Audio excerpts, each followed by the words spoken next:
Soy Fernando Díaz Villanueva, hoy es 26 de noviembre de 2017 y esto es La Contracrónica.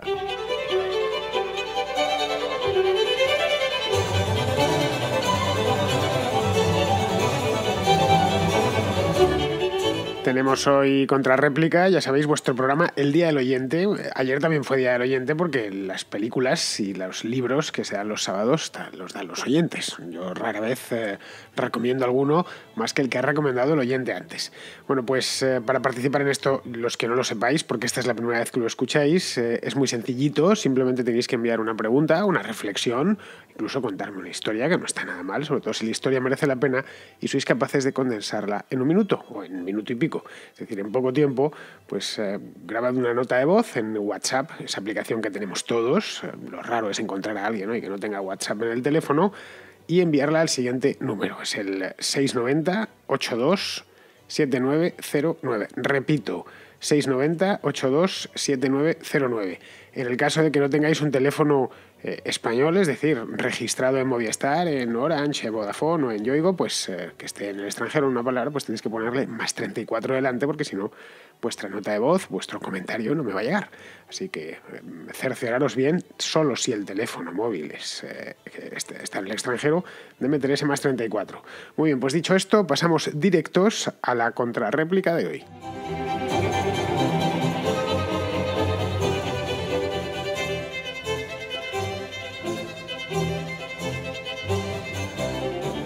Empezamos con Gonzalo, que es un oyente de Jaén, no es la primera vez que llama, la primera vez que nos deja un mensaje, y que esta vez nos trae el tema de las pensiones. Una vez más, es un asunto que una y otra vez sale siempre aquí en la contrarréplica, pues porque a fin de cuentas es un asunto que no deja de ser preocupante. Es una de las grandes reformas pendientes en España, y no solo en España, desde luego en todos los países europeos donde se mantiene el sistema de reparto, y es normal pues que nos preocupemos. Y entre otros de los que están preocupados, pues está Gonzalo.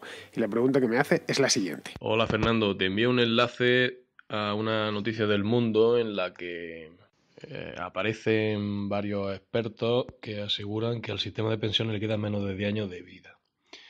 Yo te quería preguntar si esto puede ser debido, independientemente de que sean 10, 20 o nunca o en 5, te quería preguntar si esto es debido al dineral que se gasta en la autonomía.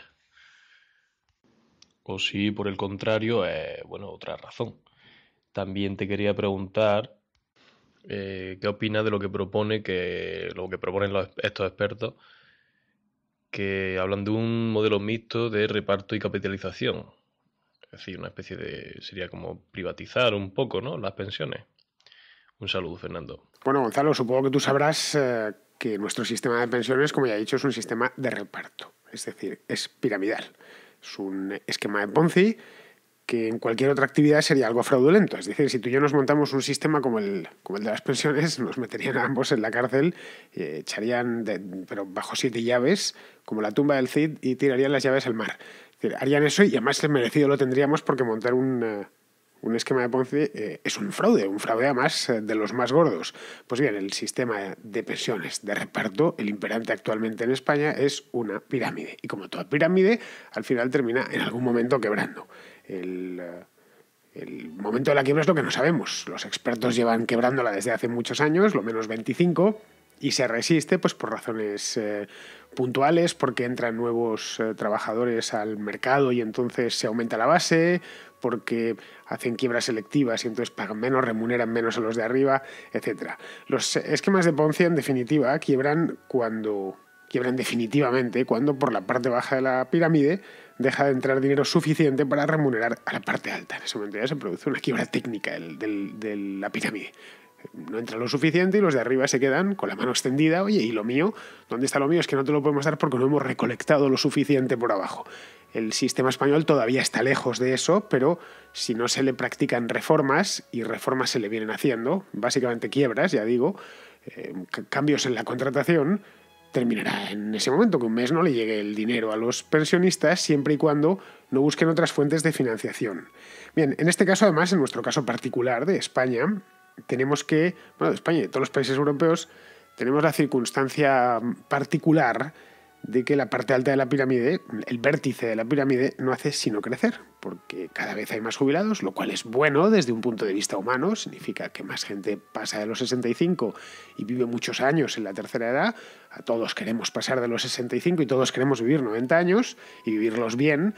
Entonces, y eso es bueno y nos tenemos que felicitar porque significa que nuestros padres viven más tiempo, que tenemos abuelos durante más años y que aguantaremos más nosotros mismos, porque si nuestros padres vivieron mucho, pues eso es casi un sinónimo de que nosotros también lo vivamos. Por lo tanto, está bien que la gente viva mucho, y que haya muchos jubilados es una demostración de que en el país se vive bien, en una palabra. En los países muy pobres, los primeros en desaparecer son las capas de la población más débiles, los ancianos y los niños. En nuestro caso, pues podemos decir que tenemos muy pocos niños, debería haber muchos más, pero sí desde luego muchos ancianos a los que el gobierno les hizo una promesa de pagarles la jubilación. Ellos desde luego no tienen ninguna culpa, todo lo contrario, los que están jubilados hoy en día, en su momento y durante muchísimos años estuvieron pagando sus cotizaciones religiosamente. Lo que ha hecho el gobierno hasta ahora es ir presentando quiebras parciales. Es decir, cambiando sobre la marcha el contrato. Esto nos las conocemos de memoria, que si ahora necesitas cotizar tantos años, que si, qué sé yo, ahora bajo la pensión máxima, entonces la dejo solo en esto, que si ahora te vas a necesitar trabajar hasta los 67 años, porque si no, olvídate, para poder aspirar a la pensión máxima. En fin, van practicando quiebras parciales porque la pirámide en sí se les está deshaciendo. Podrá aguantar, evidentemente, mientras sigan trampeando, que es lo que están haciendo ya desde hace muchísimos años. La próxima trampa casi te la puedo adelantar. Y sé por dónde van los tiros, lo sabe cualquiera que conozca de qué va y que sobre todo conozca estos. Y es enchufar el sistema de pensiones a la recaudación ordinaria de impuestos. Simplemente cuando necesiten un extra, ellos la hucha ya prácticamente, esa que habían hecho en su momento, la han vaciado, entonces a partir de ahí pues tendrán que tirar de la recaudación. Y es hacia dónde irán, y es lo que además proponen muchos partidos. Podemos, por ejemplo, pide directamente enchufar las pensiones a la recaudación, lo que implicaría, obviamente, sobre todo teniendo en cuenta que cada vez hay más, que los impuestos no suban por A, por B o por C, no suban por algún lado o por todos los lugares juntos, ¿no? Porque hasta el momento presente se cotizan, o mejor dicho, se financian con cotizaciones de los que trabajamos. Entiendo que tú estás trabajando como yo y entonces una cantidad al mes se la pagamos o el Estado nos la agarra y se la da a un pensionista, nada más. Así que esto, como ves, no tiene nada que ver con el gasto en las autonomías, que el dineral, como dices tú, que se gastan en las autonomías.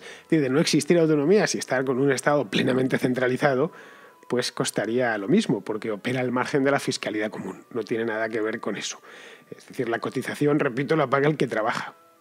Por eso las presiones sobre el entramado arrecian cada vez que hay crisis y mucha gente se va al paro.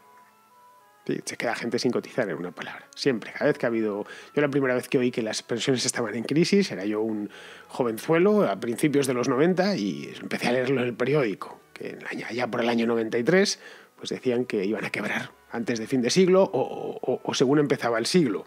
Ahora están con las mismas, o empezaron con las mismas cuando se fue tanta gente al desempleo. Bueno, esta gente está desempleada, además de tenerle que pagar un subsidio, estos no cotizan.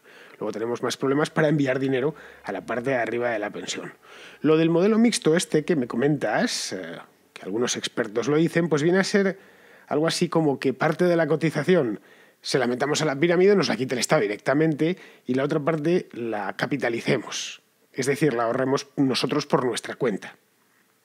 Es un apaño más, es una trampa más que nos meteríamos, alargaría un poquito más la vida del sistema que ya digo, y repito, es fraudulento. Vamos, yo personalmente creo que la mejor salida, y lo he dicho en muchas ocasiones, para esta historia es capitalizarlas de una vez. Sería lo suyo, sería un proceso que además ya se ha ensayado en otros países, sería adaptarlo a las necesidades propias nuestras. Pero vamos, no se hará, no se hará al menos hasta que el sistema esté completamente quebrado, ya lo veréis. Seguimos con Jesús, que es un oyente de Navalcarnero, que quiere contarnos una historia para no dormir. Hola Fernando, mira, te envío una historia que resume perfectamente y a partes iguales la sociedad de estúpidos que nos quieren vender y el despilfarro de dinero público. Resulta que tengo un amigo que está en el paro y ha ido al INEN a informarse de los cursos para personas desempleadas. Y entre los cursos normales que le han ofrecido, pues como instalador de climatización, electricidad, etcétera, le ofrecen el curso de promoción para la igualdad efectiva de hombres y mujeres. Bueno, ya con el título te quedas un poco a cuadros, pero dices, bueno, voy, que a lo mejor es una semanita, me dan un título. No, no, no, agarraos. El curso dura 570 horas. 420 de teoría y 120 de prácticas. Que digo yo, que en 570 horas te puedes sacar un máster universitario. Por supuesto, el curso está financiado por la Comunidad de Madrid y pagado con dinero público. Y bueno, el curso tiene un temario tan interesante como, por ejemplo, favorecer la participación de las mujeres y la creación de redes estables que, desde la perspectiva de género, impulsen el cambio de actitudes en la sociedad y el empoderamiento de las mujeres, textual. Y las salidas laborales que ofrece también son técnico de apoyo en materia de igualdad efectiva de hombres y mujeres, promotor para la igualdad efectiva de hombres y mujeres y promotor para la igualdad de oportunidades. Y digo yo que si la Comunidad de Madrid financia estos cursos, es que necesita este tipo de perfil profesional, digo yo. O sea que hay muchos funcionarios que están cobrando por ser promotores de igualdad efectiva. En fin, que si el dinero de nuestros impuestos va para financiar estas gilipolleces y esto es lo que ofrecen a los parados, mal vamos. A ver, Jesús, cuando alguien habla de políticas transversales, le hace las feministas y lo del tema este del género, habla exactamente de esto que tú nos estás contando.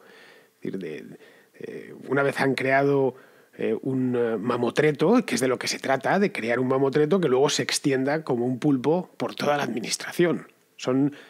Tú cada vez que oigas hablar te vengan con la palabra transversal en algo, es esto. Estamos tratando de instalar un pulpo en la administración que sea transversal, vaya a todas partes, que esté en la administración autonómica, la local, la nacional y la europea, que además lo mismo afecte a políticas de transporte, que políticas medioambientales, que políticas fiscales, todo. Es transversal, está en todos los lados. Ojo, y no es la primera vez que lo hacen. Claro, esto evidentemente implica burócratas especializados que forma la misma administración con este tipo de cursos que tú nos comentas. Mira, te decía que no es la primera vez que sucede porque es connatural a la naturaleza propia del Estado. Mira, en tiempos de Franco no cambiamos de país, cambiamos simplemente de época. Había dos agencias estatales curiosas. Una era la de la censura y la otra la de velar por los contenidos patrióticos en los libros escolares y crear cursos y material escolar para que los españoles se sintiesen, como diría Rajoy, muchos españoles. Es decir, era eso. Y pues había esas dos agencias que eran transversales, por supuesto. Los primeros, estos de la censura, muy celebrados por la gente del cine, celebrados para mal, se entiende, se encargaban de censurarlo todo, cualquier cosa. Las películas, los programas de radio, cuando apareció la televisión, los libros, por supuesto, las obras de teatro. Y llegaron a estar francamente atareados, sobre todo en la última época. En los años 60 ya el país se había prosperado mucho y tenía un montón de periódicos, un montón de editoriales publicando libros, había infinidad de funciones en los teatros de España y tal. Bueno, se mataban a trabajar. Y bueno, no les quedaba otra porque había mucha expresión cultural. Ellos encantados porque cada vez eran más. De hecho, hasta el año 66, cuando con la ley de prensa se elimina la censura previa, la famosa ley Fraga, tenían incluso que visar todos los diarios antes de que saliesen. Le daban el visto bueno antes de que saliesen, de que los mandasen a la imprenta. El director de un periódico cerraba la edición. Vamos, en los tiempos de Internet esto no hubiera podido suceder. Una oficina como esta, en los años 50 funcionaba bien. Terminaba el diario Informaciones o el diario ABC. Cerraba la edición y le enviaba, la primera copia se la enviaba a la oficina de la censura, que se ponían pues cada uno con su manguito y su plumín a ver qué es lo que había que tachar y lo que no. Se la devolvían al director de la ABC y en el caso de que le hubiesen censurado algo, pues lo cambiaba. Lo que hace Fraga en el 66, cuando ya digo, el país ha prosperado bastante, hay muchísimo publicado, es eliminamos la censura previa, pero en el caso de que os paséis, hay una censura a posteriori, os podemos secuestrar la publicación, cosa que se hacía de vez en cuando. Os habéis pasado 3 pueblos, pues os secuestramos. Antes de eso no había posibilidad de secuestrar porque los censores lo habían visto todo. De hecho, se llegó a crear un ministerio solo para esto. Ahora has oído hablar del Ministerio de Información y Turismo. Bueno, en origen fue el Ministerio de Información, que había nacido como una simple secretaría, un negociado de información que fue creciendo, pues ya digo, como un pulpo, y al final terminó convirtiéndose en un ministerio cuya labor principal era esta. Luego ya le sumaron la Dirección General de Turismo, pues yo no sé si para dulcificarlo un poco y porque, quedaba bonito lo del turismo, especialmente a partir de los 60, pero en esencia era una agencia dedicada casi en exclusiva a controlar lo que se decía en la prensa y en la radio. Bien, la otra agencia, la que te decía, la de los contenidos patrióticos, alumbró una asignatura en bachillerato que se llamaba Formación del Espíritu Nacional. Ninguno de nosotros la hemos conocido porque es una asignatura que se eliminó en 1970. Bueno, cualquier oyente que tenga más de 70 años lo recordará, o de 60 y tantos años, que tenía un complemento en la universidad de una asignatura que se llamaba Formación Política, que se impartía en todas las carreras, no sé si eran 2 o 3 años, y que la elaboraban se impartía obligatoriamente, que la impartían los falangistas, la gente de eso, la que estaba metida en eso. Era una fuente de empleo, de ingresos, de influencias, pues para falangistas, gente del movimiento, que defendían, por supuesto, esa fuente de empleo y de ingresos con uñas y dientes para seguir ahí. Había cobrado vida propia. Bueno, pues ahora estamos exactamente con lo mismo, Jesús. Que igual, todo eso es una tentación, y si no son las del género, pues serán los del medio ambiente. Siempre va a haber alguien interesado en incrustarse en el Estado, es decir, enchufarse al presupuesto, cooptar partes del Estado y crecer todo lo posible. Por supuesto, eliminar la posibilidad de que los eliminen. Y vigilar la competencia, que no venga otro a depredar el presupuesto como lo estamos haciendo nosotros, en una palabra. Entonces, porque entre ellos compiten, claro. Son básicamente depredadores del Estado, es decir, del dinero de nuestros impuestos. Luego no te extrañe. Denúncialo, está bien, cágate en su padre, pero que no te sorprenda. Es lo normal y siempre van a existir, y cuando estos desaparezcan aparecerán otros exactamente con la misma historia.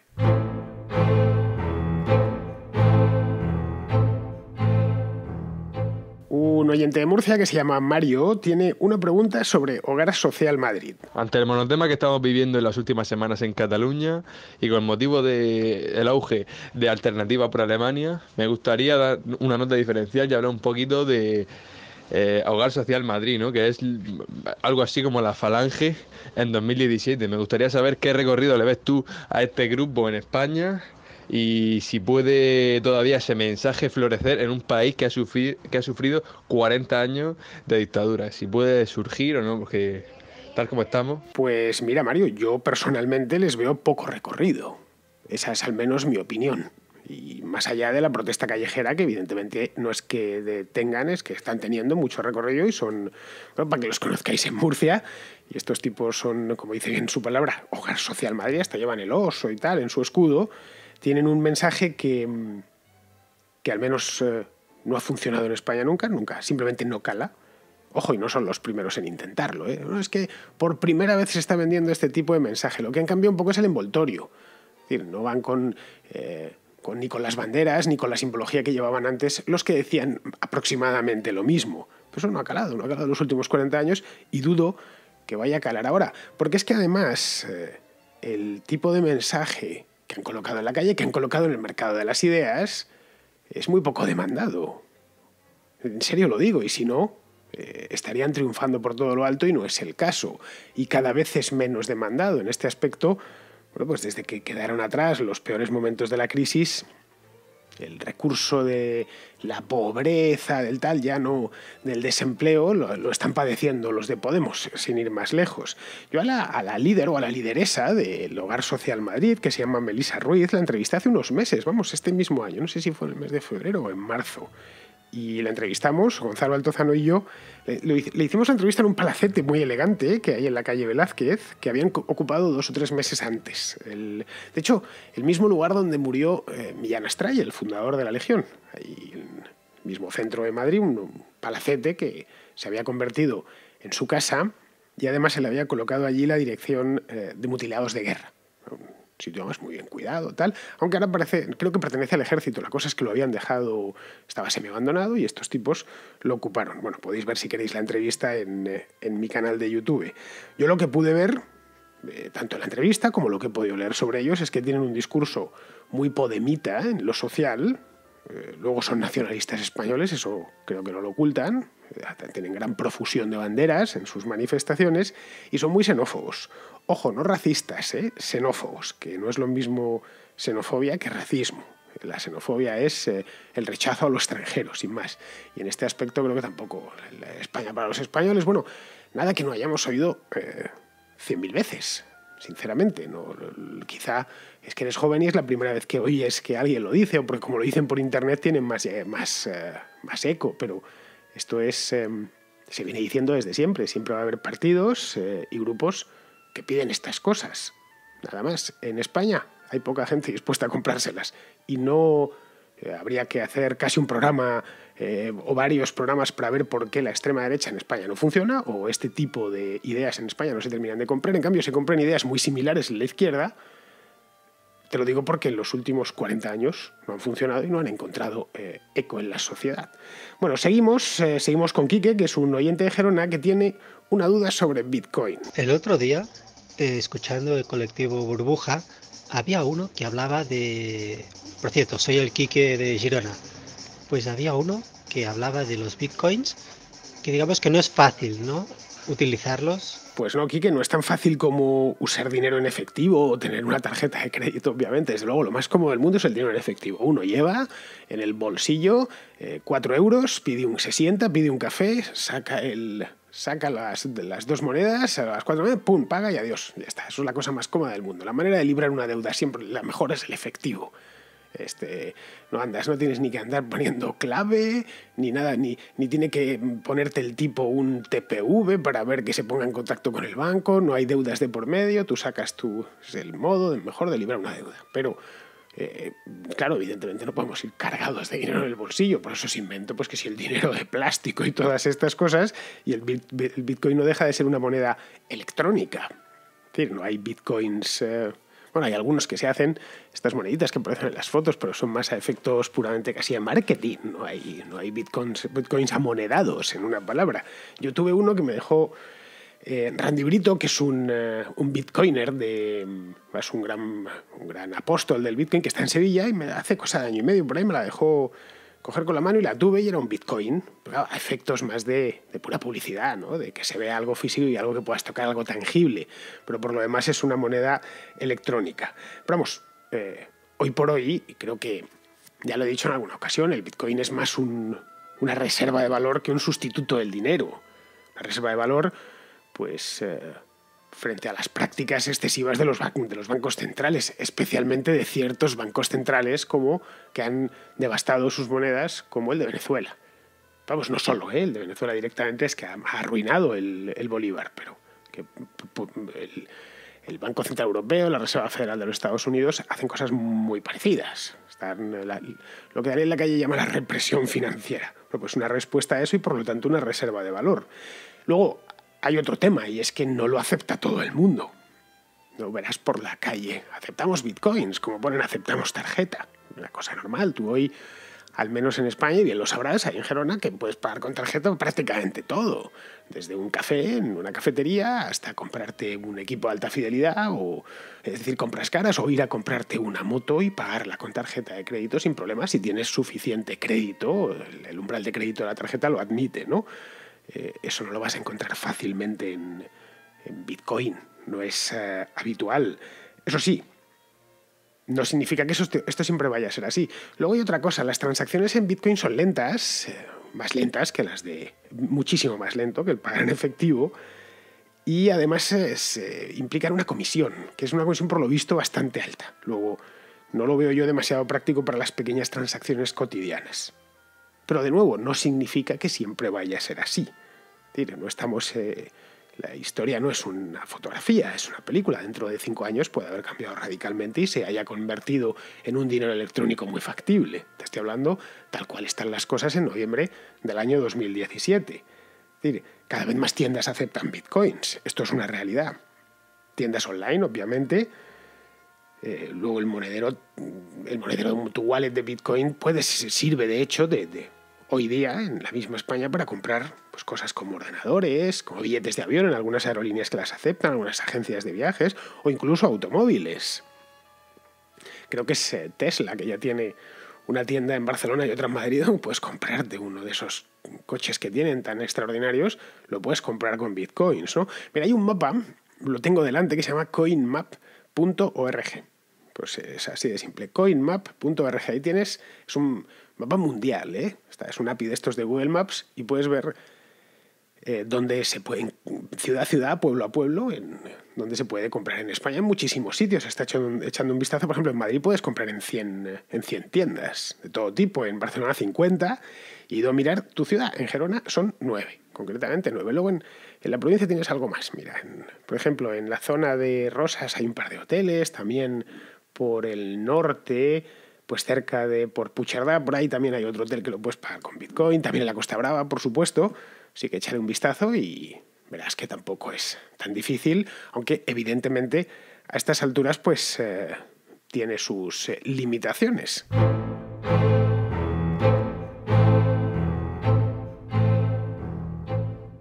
Tras escuchar cuestiones estos últimos días sobre educación, pues mi pregunta va un poco sobre lo que nos cuentan los profesores y nuestro comportamiento cuando no estamos de acuerdo. Por ponerte un ejemplo, entre los muchos términos que hay en mi grado, voy a hablar del término neoliberalismo.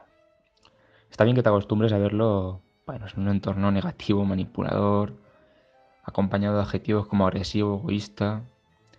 Un poco más extraño es encontrártelo ya al lado de temas sobre el gobierno de Rajoy. Incluso en asignaturas como Relaciones Internacionales, donde creía que serían una tónica más pro-globalizadora, pues te hacen bastantes críticas a este término y hablan de una globalización neoliberal que quiere imponer sus reglas únicas, favoreciendo el crimen organizado. Así, pintando como demonios personas como Reagan, Thatcher. Y bueno, como frase a destacar, así que más me impacta entre las muchas que podría, encuentro esta tal cual. Por suerte, tuvimos al keynesianismo como moderador del liberalismo, con intervención para mitigar la crueldad del mercado desregulado y elevar el nivel de vida de las personas. Sobra decir que no encontramos alusión a Hayek. Y bueno, mi pregunta, aparte sobre este término tan negativamente pintado, es principalmente la actitud a seguir. Pues obviamente necesitamos aprobar, pero enfada bastante que tenga que ser memorizando cosas que no me creo. Así que esto es todo. Un saludo. Esta historia nos la ha contado Ángel, que es un estudiante de Ciencias Políticas que, bueno, pues nos explica un poco de qué van sus asignaturas y cómo le explican las cosas en la universidad. Bueno, Ángel, a mí la verdad es que no me sorprende absolutamente nada, porque hace 20 años estaban igual. No pienses que mis libros universitarios eran muy distintos. Tenemos una asignatura no que me acuerdo en qué curso era, en segundo o en tercero, que se llamaba... No, era en cuarto, ya en la parte de la especialización, que se llama Sistemas Económicos, Historia de los Sistemas Económicos, y era lo que me estás contando, simplemente. Y te estoy hablando de mediados de los 90, una cosa así. No ha cambiado nada, está todo igual.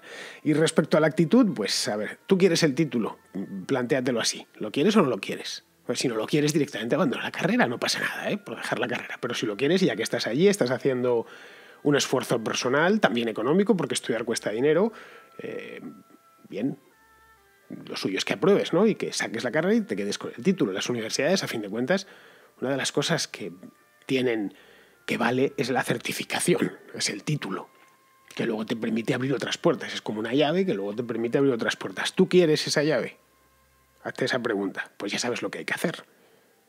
Ellos son los que ponen los textos y son los que los corrigen, los exámenes, y son los que te dicen lo que hay que aprender. Y lo que hay que aprender es eso. ¿Quieren que les pongas eso? Pues tú se lo pones. Así que mi consejo personal es que seas práctico y que saques la asignatura y después saques la carrera y ya dispongas de esa llave que luego, pues, en función de lo que quieras hacer en la vida, te servirá para más o para menos. Pero bueno, ya que te has metido en esta historia, lo suyo es que pues lo termines, ¿no?